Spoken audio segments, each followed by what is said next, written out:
தலைவர் எப்பவுமே நல்லா இருக்கணும்.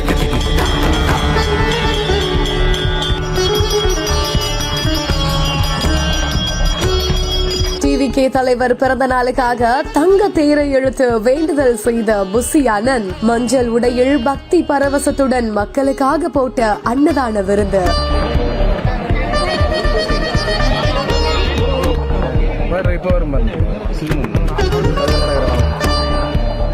விழுப்புரம் மாவட்டம் மேல்மலையனூர் அருள்மிகு அங்காளம்மன் கோவில்ல பூசாரி சிவகுமார் மற்றும் கார்த்திகேயன் அவர்களோட ஏற்பாட்டுல வர ஜூன் 22ஆம் தேதி 51வது பிறந்த நாள கொண்டாட இருக்கக்கூடிய தமிழக வெற்றி கழகத்தோட தலைவரான விஜய் அவர்களோட பிறந்த நாளை முன்னிட்டு மாநில பொதுச் செயலாளர் புசி ஆனந்த் அவர்கள் இந்த ஒரு கோவில்ல கலந்துகிட்டு கோவில்ல விளக்கேத்தி அம்மனுக்கு சிறப்பு பூஜையை செஞ்சிருக்காரு.